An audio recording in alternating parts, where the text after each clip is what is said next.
यांच्या जयंतीनिमित्त तो कार्यक्रम जे काही व्याख्यान आज आपण आयोजित केलं होतं त्यासाठी जमलेले दास सर, यश कल्याणी परिवाराचे अध्यक्ष गणेश खरे पाटील, सर्व विद्यार्थी आणि प्रतापसिंह मोहिते पाटील महाविद्यालय. आता सगळ्यांचं सगळं बोलून झालंय. भरपूर मागापासून तुम्ही ऐकले. जेवण करून बसलेले नसल्यामुळे कधीही बंड होऊ शकते. जास्त काय बोलणार नाही, थोडक्यातच आवरणार आहे. कारण ह्या वयोगटातल्या मुलांना एवढ्या वेळ बसवून ठेवणं म्हणजे आता ज्यांनी बसवलंय त्यांना आता टेन्शन आलं असेल. त्यांना टेन्शन आज बसतील पण परत कुठल्या कार्यक्रमाला येतात का नाही. मागच्या वेळेस असंच बसवलं होतं म्हणणार. त्यांचं काही खरं नाही, त्यामुळे पुढच्या कार्यक्रमाची काळजी त्यांना. तर एक आपण बघितलं आज असं इतकं थोर व्यक्तिमत्व यशवंतराव चव्हाणांसारखं सगळं त्याविषयी उलगडा झालेला आहे. यशवंतराव चव्हाण एकच म्हणायचे की अधिकाऱ्यांनी होय म्हणाय शिकलं पाहिजे आणि पुढाऱ्यांनी नाही म्हणाय शिकलं पाहिजे. हा म्हणजे प्रशासनाच्या बाबतीत त्यांचा सांगितलेला एक गुरुमंत्र होता. बऱ्याचदा काय होतं, आमचे लोक होयच म्हणत नाहीत लवकर आणि पुढाऱ्यांना अशी सवय असते की ती कशालाच नाही म्हणत नाही. म्हणजे तुझ्या आमच्या घरावर हेलिकॉप्टर उतरलं पाहिजे, हेलिपॅड बांधून द्या जरी म्हटलं तरी ती नाही म्हणत नाही. आणि आम्हाला साधं उत्पन्नात दाखला काढायचा आहे, दारिद्र्य दाखला पाहिजे तरी बी आमची माणसं म्हणतात की 2 कागद कमीच पडल्यात. ते दोन्हीच्या मधला ताळमेळ साधण्यासाठी यशवंतराव चव्हाणांचे प्रयत्न होते. त्यासाठीच पंचायत राज आलं. पंचायत राज जसं सरांनी सांगितलं की राजस्थान मधल्या पंचायत राज नंतर महाराष्ट्रात सुरू करण्यासाठी यशवंतराव चव्हाण म्हणाले की बाबा आम्हाला सुरू करायचंय, पण नेहरूंजींनी सांगितलं की थोडा विचार करा. तर ज्या वेळेस हे 5 वर्ष पूर्ण झाली होती सामुदायिक विकास कार्यक्रमाला आणि हा सामुदायिक विकास कार्यक्रम हा अपयशी ठरला म्हणून संसदेत अहवाल आला होता. त्या अहवालामध्ये त्याची कारणं सांगितली होती की पंचायत राज अपयशी का ठरलं. त्याची 2च कारणं सांगितली होती. एक म्हणजे लोकांचा सहभाग तितका त्यात आला नाही आणि दुसरं म्हणजे त्यांना तुम्ही जे अधिकार दिलेत ते खूप तुटपुंजे आहेत. आणि आजची परिस्थिती सांगतो, आज जिल्हा परिषदेचा प्राथमिक विभाग जर सोडला तर प्रत्येक विभागाच्या 2 शाखा आहेत. जिल्हा परिषद आरोग्य विभाग, राज्य शासनाचा आरोग्य विभाग, सार्वजनिक बांधकाम विभाग, जिल्हा परिषद बांधकाम विभाग. कुठलाही घ्या, फक्त प्राथमिक शिक्षण हे पूर्णपणे जिल्हा परिषदेच्या ताब्यात आहे. बाकी सगळ्याचे 2 ब्रँच आहेत. बरं ठीक आहे, 2 ब्रँच असण्याबद्दल काही वावगं नाही, पण राज्य शासनाचा जो विभाग आहे, समजा जिल्हा परिषद आरोग्य विभाग आणि राज्य शासनाचा आरोग्य विभाग, ह्यामध्ये जो निधी येतो त्याचं जर कंपॅरिझन केलं तर तुम्हाला आश्चर्य वाटेल. राज्य शासनाच्या विभागाकडे 99% निधी आहे आणि जिल्हा परिषदेकडे 1% निधी आहे. मग जर लोकशाहीच्या शाळा ज्याला म्हणतो आपण तयार करत असू आणि जर त्याला निधीच देत नसणार आहे, जर त्यांच्यावर कंबरड जर मोडणार असणार आहे, तर ती लोकशाहीची शाळा होणार नाहीये. ते म्हणजे एक काय म्हणतात त्याला, पेड कार्यकर्ते पक्षांना मिळालेले.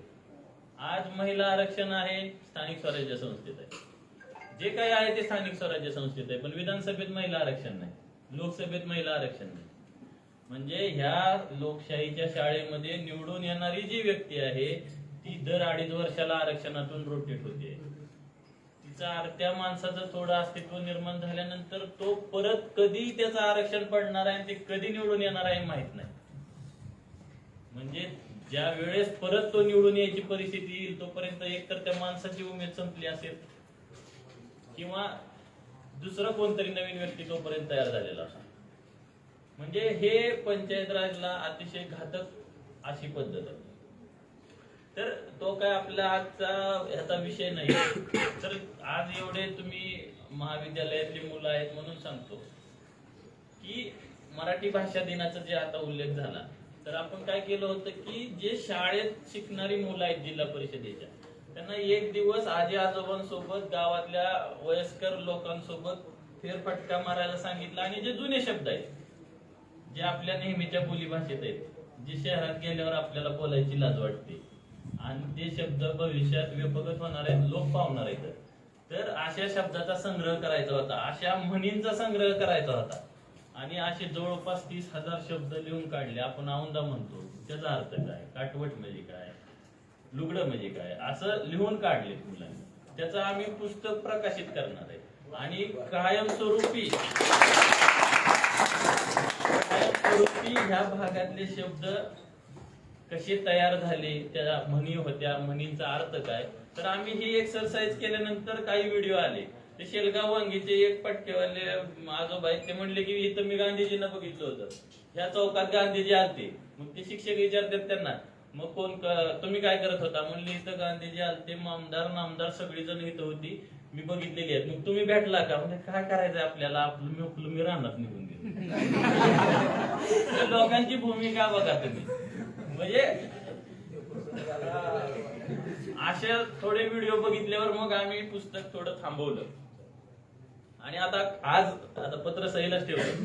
आज एक दुसरं पत्र काढले की पहिल्यांदा तुमच्या गावात रेल्वे आली, उजनी धरण झालं, पहिल्यांदा एसटी आली, पहिल्यांदा लाईट आली, पहिल्यांदा कुणाच्या तरी घरी 4 चाकी आली, पहिली बुलेट कोणीतरी घेतली. असे जे काही प्रसंग आहेत, तर त्या प्रसंगाच्या वेळी ज्या व्यक्ती होत्या त्यांचे जे काही अनुभव आहेत ते लिहून काढायला सांगितले, त्याचे व्हिडिओ करायला सांगितले आणि एक चॅप्टर आम्ही पुस्तकाचा वाढवलाय की त्यावेळेस लोकांना काय वाटलं. आज आपला अतिशय कनेक्ट आहे, 0 मिनिटांमध्ये आपण कनेक्ट होतो जगभरात कुठेही.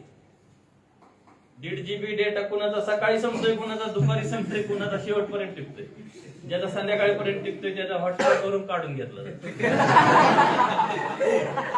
पण अजिबात वाया जाऊन दिलं. तर आपल्या भाषा म्हणजे भाषा जपणं ही एवढाच उद्देश त्या मागचा नाही. आपली भाषा ही आपली आयडेंटिटी असते. बऱ्याचदा काय होतं, आपल्याला कॉन्फिडन्स येत नाही. प्रमाण भाषा जे मगाशी सरांनी सांगितलं की शेतकऱ्याचं वर्णन,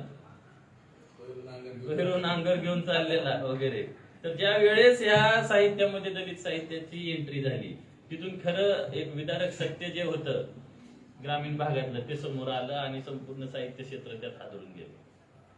त्यानंतरचा हा आताचा टप्पा आहे की हिथल्या प्रत्येक मुलामध्ये प्रत्येक मुलीमध्ये काहीतरी सामर्थ्य आहे. त्याचं एक सगळ्यात चांगलं उदाहरण म्हणजे नागराज मंजुळे. बॉलिवूड सारख्या क्षेत्रामध्ये आज लोक म्हणतात याड लागलं, बरोबर आहे. हा शब्द आपल्या भागातला कशाला म्हणेल कोण, तुमचा आम्ही कॉलेजला होतो, मी बारामतीला इंजिनिअरिंगला होतो, त्यावेळेस आम्हाला विचारायचं गाव कुठलं, ते सांगायचं आधी गाव तर सांगायचा विषयच नाही. करमाळा म्हटलं की त्यांनी म्हणायचं, पुन्हा त्याला सांगायचं ते सोलापूरमध्ये आहे आणि मग ते कुठं आहे तर ते कुर्डवाडी पासून जवळ आहे, ते असं एवढा उलगडा करून सांगायचं त्यावेळेस. पण एक सैराट आला, करमाळा कुठला आहे म्हणलं, गाव कुठलं, करमाळा म्हणलं की म्हणते सैराटवाला. म्हणजे ह्या मातीतल्या एका माणसाने एक आयडेंटिटी करून दिली. बरं, अशी प्रत्येकाच्या धमक आहे काहीतरी आयडेंटिटी करण्याची, तुमच्यात आहे, प्रत्येकाच्यात आहे, अजून आपल्या मागच्या पिढीच्या जिल्हा परिषदमध्ये शिकताय त्यांच्यात आहे. फक्त काय होतं, आपल्याला त्याची जाणीव होत नाही आणि आपण काहीतरी केलं पाहिजे आणि आपण ती करू शकतो. हा कॉन्फिडन्स हा फक्त वाचनातच येऊ शकतो. वाचन सोडून तुम्हाला ह्या जगात काहीच कॉन्फिडन्स देऊ शकत नाही. तुम्ही कितीही चांगलं युट्यूबला भाषण बघा, कितीही चांगलं युट्यूबला भाषण बघा, कितीही चांगली वेब सिरीज बघा, कितीही चांगला चित्रपट बघा, त्या 2-2.5 तासाच्या चित्रपटामध्ये तुम्ही त्याच्या सोबत असता. हा म्हणजे खूप महत्वाचा फरक सांगतो तुम्हाला. जसा पिक्चर सुरू होतो तसा त्याच्या सोबत तुम्हीही असता आणि जिथं संपतो तिथं आपण देखील संपतो आणि त्यातून जे काही आपण ऐकलेलं घेतलेलं असतं त्याचा प्रभाव खूप कमी वेळ आपल्यावर. पण ज्यावेळेस तुम्ही पुस्तक वाचता त्यावेळेस ते वर्णन केलेलं असतं. ज्यावेळेस एक पान वाचता त्या लेखकाने केलेले वर्णन आपण इमॅजिन करत असतो. तशा पद्धतीची घटना आपल्या आयुष्यात घडली का? बेसिकली जे फिक्शन आहेत, फिक्शन वाचताना तशाच घटना आपल्या आयुष्यात घडलेल्या आहेत का ते आपण इमॅजिन करतो. आपल्या आसपासचा सगळं लेखकांनी सांगितलेल्याच्या व्यतिरिक्त आपण स्वतःचे विचार तिथं आपल्या डोक्यात येत असतात आणि आपली जी विचार करण्याची क्षमता असते त्याला कुठेतरी धार लागत असते. आणि ह्या वाचनाचा टर्निंग पॉइंट जोपर्यंत तुमच्या आयुष्यात येत नाही, ठीक आहे अकॅडमिक वाचायचंय, परीक्षा द्यायच्या, चांगले मार्क पाडायचे, त्या परीक्षा पद्धतीवर मी आता काय बोलणार नाही. पण त्या व्यतिरिक्त जर ही गोष्ट तुम्ही केली नाही तर हे ल्युब्रिकंट आहे. म्हणजे जे काही रिडिंग स्किल आहे हे सगळ्या तुमच्या आयुष्याचं ल्युब्रिकंट आहे. जिथं तुमचं ल्युब्रिकंट संपणार आहे तिथं पार्टवर पार्ट घासणार आहे, ठिणग्या उडणार आहेत, तुम्हाला त्याचा त्रास होणार आहे. आज सगळीकडे इंटेलिजंट क्वेश्चन वर बोलतोय आपण. बुद्ध्यांक काय आहे, बुद्ध्यांक कसा मोजतोय, सायन्स आणि मॅथमॅटिक्स एवढ्यावरच आहे आपण. पण खूप हुशार मुलं आहेत जे कधीच नापास झाला नाही, जे कधीच कायम रँक मध्ये आहे, आणि अचानक एखाद्या आयुष्यातल्या प्रसंगात अपयश आल्यानंतर तो हादरून जातोय, त्यांनी कधीच अपयश बघितलेलं नाही. त्यामुळं जे अनिल अवचट म्हणायचे त्यांच्या मुलीला की बाबा तू आधी नापास व्हायला शिक, पास व्हायचं बघू, नंबर काढायचं बघू, आधी नापास व्हायला शिक. कारणच काय, त्याशिवाय तुम्हाला ही जग कळत नाही, त्याशिवाय लोक कळत नाही. महापालिकेच्या शाळेत घातलं होतं डॉक्टर असताना. तर हे लक्षात घ्या की जोपर्यंत तुम्ही वाचत नाही तोपर्यंत तुम्हाला ह्या गोष्टी कळणार नाही. आणि आता मला आठवतंय, मी गोटीला, माझं गाव गोटी आहे, साड्याला शाळेला होतो. नववीत असताना मला ते नागिन झाली होती, आणि मग 2-2.5 महिने मी शाळेतच गेलो नाही. शाळेत गेलो नाही तर त्यावेळेस काही टीव्ही नव्हता. 4 जणांच्या घरी टीव्ही बघायला जायचं तेव्हा एकाकडे वेळ लागायचा टीव्ही बघायला, आणि त्यावेळेस लिमिटेड प्रोग्राम ना. तर मग करायचं काय दिवसभर, मोबाईलचा तर विषयच नाही. मग काय करायचं, तर आमच्या तिथं वाड्यामध्ये एक ग्रंथालय होतं, आदर्श शिक्षिका मीराबाई साहेबराव ग्रंथालय. तर त्या ग्रंथालयाची चावी तिथेच अडकवलेली होती. मग दिवसभर काय करायचं, तर मी रोज त्यातलं एक पुस्तक घेऊन वाचले. 2.5 महिन्यात माझं सगळंच कपाट वाचून झालं. काय तर करायचं काय. पण आज ज्यावेळेस मागं बघतो त्यावेळेस एक लक्षात येतंय की टर्निंग पॉईंट कुठं आहे, तर तिथं आहे. कारण तिथून पुढे बऱ्याच गोष्टी क्लिअर झाल्या, बऱ्याच गोष्टीकडे बघायचा अँगल चेंज झाला.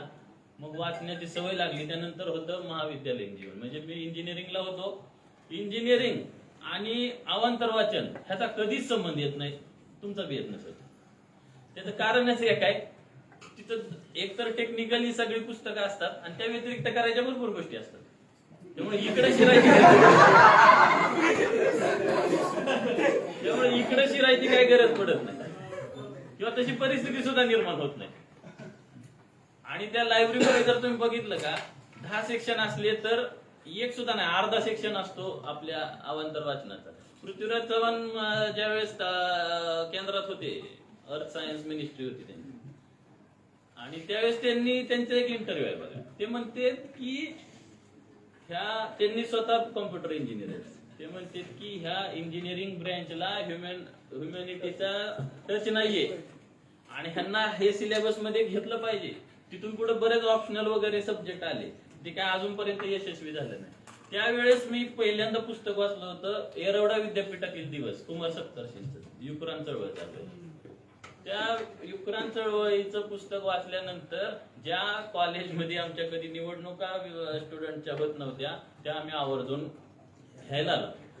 त्यामध्ये वाद झाले, सगळं झालं, पण त्यात लक्षात आलं की जी काही सरळ धोपट मार्ग आहे, जी सिस्टम आहे, त्याला धक्का द्यायचा असतो, त्याचं बॅकफायर होत असतं, पण धक्का द्यायचा असतो. ही आपल्याला पहिल्यांदा लक्षात आलं पाहिजे. जे आपण करत नाही, तुम्ही व्हॉट्सअप युनिव्हर्सिटी मधून जे येणारे फॉरवर्ड्स आहेत त्याच्यावर डिपेंड आहे. तुम्ही कष्ट घेत नाही सत्यता पडताळायची, तुम्ही कष्ट घेत नाही काहीतरी वाचायची, आणि सगळ्यात महत्वाचं म्हणजे तुम्ही कष्ट घेत नाही सतसत विवेक बुद्धी आणि स्वतःचं मत तयार करायची. मग काय होतं, कोणतरी तुम्हाला 4 गोष्टी सांगतं, तुम्हाला त्या खऱ्या वाटतात. ज्या वेळेस तुमच्यासारखी तरुण मंडळी ह्या क्षेत्रात येतील, राजकारण झालं पाहिजे. राजकारण हा निगेटिव्ह शब्द नाहीये. दिल्लीमध्ये शिक्षणाचं राजकारण झालं म्हणून शिक्षण क्षेत्र सुधारलं. प्रत्येक गोष्टीचं राजकारण झालं पाहिजे. राजकारण झाल्याशिवाय ती गोष्ट चर्चेला येत नाही. राजकारण झाल्याशिवाय त्यातले पॉझिटिव्ह आणि निगेटिव्ह मुद्दे हे लोकांसमोर येत नाहीत. म्हणून प्रत्येक गोष्टीचं राजकारण झालं पाहिजे, आणि त्यासाठी हा जो तरुण वर्ग आहे ह्यांनी त्यात भाग घेतला पाहिजे. त्यासाठी बोलायला घाबरलं नाही पाहिजे. आणि तुमची परिस्थिती खूप चांगली आहे की तुम्हाला बोलायसाठी 4 माणसं जमवावी लागत नाही. सोशल मीडिया आहे, प्लॅटफॉर्म आहे, तुम्हाला पाहिजे ते तुम्ही बोलू शकता, पाहिजे ते लिहू शकता. फक्त आपल्याकडे लिहिण्याची आणि त्याचा रॅशनल विचार करण्याची धमक असली पाहिजे. ही आपलं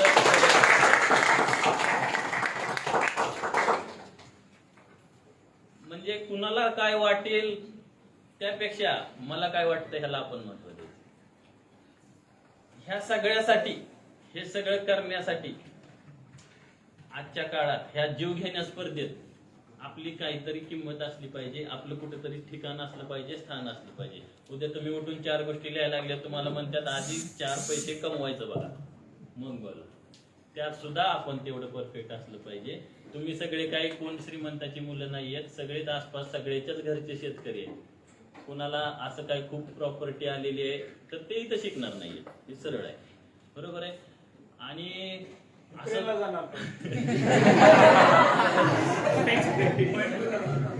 की वाईट वाटत घ्यायची गरज नाही की माझ्यासोबतची मुलं पुण्यात आहेत, मुंबईत आहेत, इंजिनिअरिंग करतायत, मेडिकलला आहेत आणि मी आता कसं करणार. प्रत्येक गोष्टीला सुरुवात आहे, फक्त आपला दम मोठा पाहिजे, आपण त्याच्यात लक्ष घातलं पाहिजे, तर प्रत्येक गोष्ट तुम्ही करू शकताय. सगळे तुमच्या घरातले घरच्यांना वाटतंय की नोकरीला लागल पोरगा, काहीतरी 4 पैसे कमवल, ही जी काही चालू आहे त्यातून आपण मुक्त होई, प्रत्येकाला वाटतंय. आणि हे जे प्रेशर आहे ते तुमच्यावर असलं पाहिजे. आणि हे प्रेशर विसरण्यासाठी 1.5 GB इंटरनेट काम करतं. बेरोजगार माणसाला आठवण होत नाही आपण बेरोजगार आहे जोपर्यंत त्याचा नेट पॅक संपत नाही. कारण ते डोपामाइन आहे.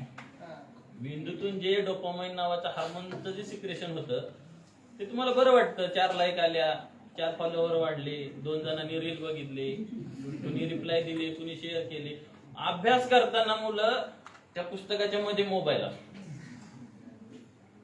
आणि मग ते आलं, एक नोटिफिकेशन आलं की गेला, 4च वाजते त्याला परत त्या पुस्तकाकडे. अगदी स्पर्धा परीक्षेचा अभ्यास, स्पर्धा परीक्षेच्या लायब्ररीमध्ये वायफाय आहे फुकट, झालं ना. ज्या लायब्ररीतच फुकट वायफाय आहे तिथं अभ्यासच होणार नाही सरळ. म्हणजे तुम्हाला तुमची काळजी स्वतः करावी लागेल. तुमच्यावर जो येणारा प्रेशर आहे त्याला, म्हणजे आपण बेरोजगार आहे म्हणून जर आपण व्हॉट्सअप आणि युट्यूब बघत असोल, ह्याचा अर्थ असा आहे की आपण जे माणूस काही करत नाही आणि दारू पिऊन पडतो त्यातून आपल्याला काय करायचं, कारण ते पण ते विसरायसाठीच केलेलं. आणि ह्या वयात जर ती सवय लागली तुम्हाला तर ते मोबाईल हातातून सुटणार नाही आणि पुढं खूप मोठं नुकसान होणार. आणि घरच्यांना वाटतंय काहीतरी करावं आणि तुम्हाला वाटतंय, पण मध्ये एक बॅरियर आहे. नेटफ्लिक्सचे सीईओ म्हणतात की आता आमची म्हणजे नेक्स्ट टार्गेट काय आहे तर दिवस नाही, लोकांची झोप हे नेक्स्ट टार्गेट आहे. एक वेब सिरीज बघायला घेतल्यावर तुम्ही सकाळीच ती बंद करताय, मला माहिती. मी बी काय तुमच्यापेक्षा वेगळं, बरोबर. नेटफ्लिक्सला म्हणजे त्यांची टार्गेट आता झोप आहे लोकांचं. बाकी तर प्रॉडक्ट झाले, सगळं झालं, आता लोकांच्या झोपीवर टार्गेट केलंय. एवढे दिवस त्यांच्या माइंडसेटवर केलं होतं, बरोबर आहे. पहिले मिस युनिव्हर्स कोण आहे भारतातली? मिस युनिव्हर्स कोण झाली? सुष्मिता सेन झाली. कुठल्या वर्षी झाली? 92ला झाली. 92लाच का झाली? 89ला का नाही झाली? 89ला सौंदर्य नव्हतं का? 92लाच का झाली? 91ला ज्यावेळेस ह्या देशाने उदारीकरणाची दारं उघडली, ज्यावेळेस बाहेरच्या मार्केटला आपल्याकडे स्थान दिलं, सगळ्या कॉस्मेटिक इंडस्ट्री मधला एफडीआय कमी केला, एफडीआय वाढवला तरी, आणि ते मार्केट आता भारताचं एवढं मोठं, त्या काळाचं जवळपास 80 कोटी लोकांमधल्या एवढं मार्केट कॅप्चर करायचंय, तर मग भारतातली मिस युनिव्हर्स झाली पाहिजे. ही गणित आहे. त्यानंतर मधल्या काळात नाहीच आहे. बहुतेक ते मानुश्री चिल्लर म्हणून एक 2-3 वर्षाखाली आहे. कशामुळे आहे ती? त्याच्यानंतर आज मिडल क्लास मध्ये जी संख्या आहे, मुलींचं प्रमाण शिक्षणात वाढलेलं आहे, नोकरीत वाढलेलं आहे, त्यामुळे हा सेकंड मार्केट आहे. मार्केट म्हणून आपल्याकडे बघितलं जातं आणि ते सेकंड मार्केट कॅप्चर करण्यासाठी हा दुसरा प्रयोग आहे. तुम्ही बघा, मुलींचे जे काही कॉस्मेटिक असतील, कपडे असतील, तुमच्या फ्लोटर्स, हे काही घ्या, सगळ्याच्या किमती कमी असतात. मुलांच्या एका शर्टच्या किमतीमध्ये तुमचे 3-4 टॉप येऊन जातात. कशामुळे आहे?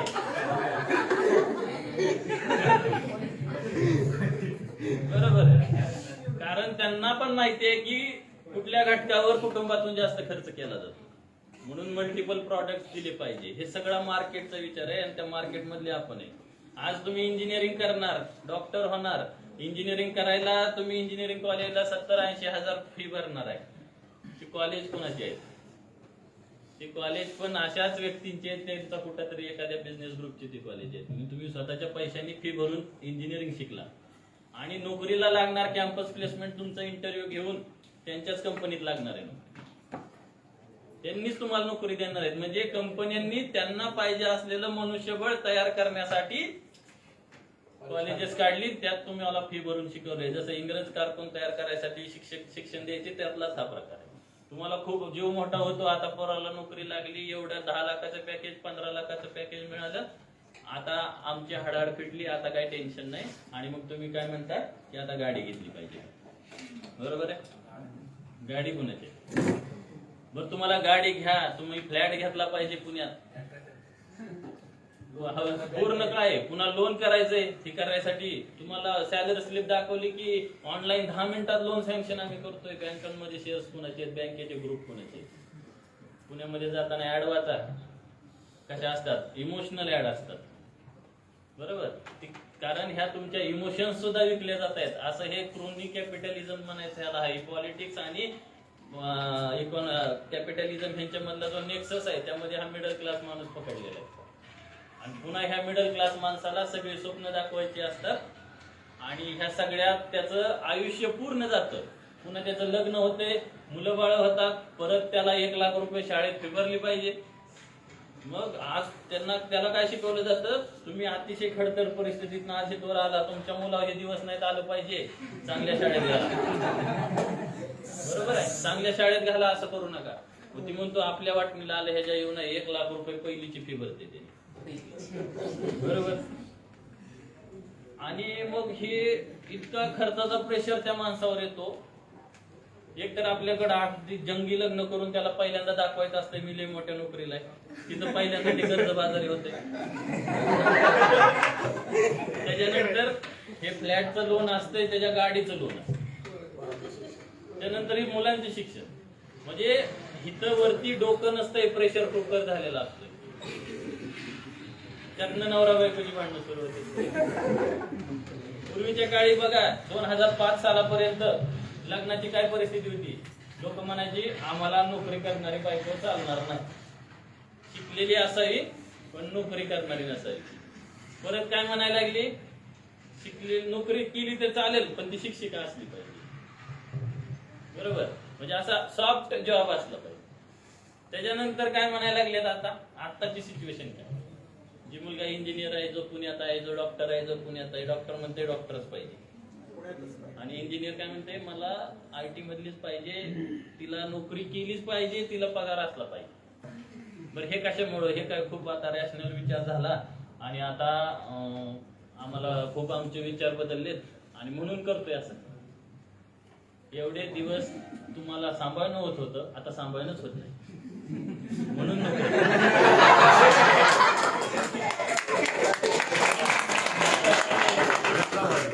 आता सांभाळणंच होत नाही, स्वतःला सांभाळणं होत नाही, अजून एक कुणी सांभाळा आणि हे खर्च कुणी करा सगळं, म्हणून नोकरी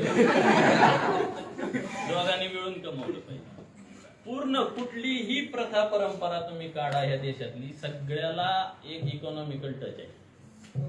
प्रत्येक प्रथेला तुम्ही शोधा तुमचा तो एक्सरसाइज गृहपाठ म्हणून.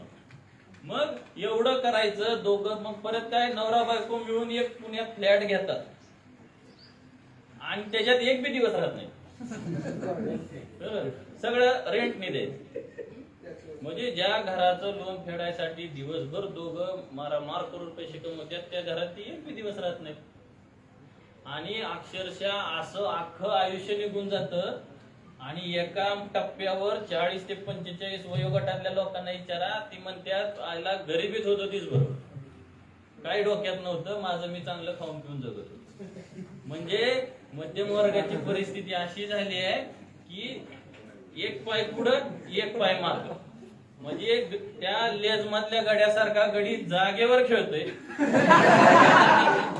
त्याचा घाम घुम निघतोय पण ती जागेवरच खेळत असतोय. आणि ही अशी देशाची धोरणं असतात. मी लातूरला होतो त्यावेळेस, देवणीला असताना माझ्याकडे एक मुलगा आलता, तो म्हणला माझं इंजिनिअरिंग झाले. किती वर्ष झाली? म्हणलं 2 वर्ष झाली. म्हणलं तुला नोकरी?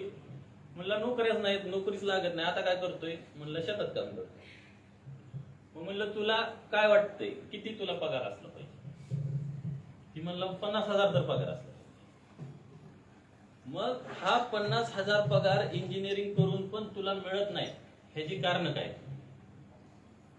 ह्याची कारण तुला माहितीत का? ह्याची कारण काय सांग.